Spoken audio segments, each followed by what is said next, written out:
თაწმინდის რაიონის გამგებელი დღეს გრიბოედოვის 14 ნომერში მცხოვრებ მოქალაქეებს შეხვდა ადგილობრივები საცხოვრებელი სახლის პირველ სართულზე განლაგებული კაფე-ბარის მუშაობას აპროტესტებენ. მათი განცხადებით ღამის საათებში ბარიდან ხმამაღალი მუსიკის ხმა ისმის გამგებელი გრიბოედოვის ქუჩის მცხოვრებლებს დახმარებას დაპირდა. მოსახლეობის ბრალდებებს უპასუხა თავად ბარის მეპატრონებაც. ამ ქუჩის მაცხოვრებელმა მოგვარდეს მხოლოდ 2 კვირის განმავლობაში, 2 კვირის წინ აღნიშნული პრობლემის გადაწყვეტასთან დაკავშირებით ჩვენ ვისწრებთ ჩვენ ადგილზე გავზომეთ ხმაურის დონე, რომელიც მართლაც აღემატება დასაშვებ ნორმას და შედეგად იწვევს მოსახლეობის მნიშვნელოვან შეწუხებას.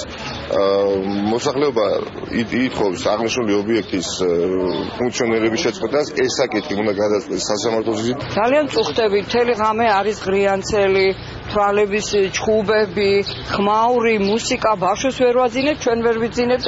პლუს ეს შენობა არის ძალიან ავარიული და ეს ყველაფერი ამაზეც მოქმედებს. 12-15 აკრია, 12-10 აკრია, აბსოლუტურად ყველა შეუძლია მოვიდეს და შეამოწმოს, რომ ყველანაირი ცოცხალი მუსიკა მთავრდება და მხოლოდ ტელევიზორზე აქვს ჩართული. ჩვენი სლოგანი რაც არის ის, რომ წყნარი ხარისხიანი მუსიკა და მყუდრო აურა.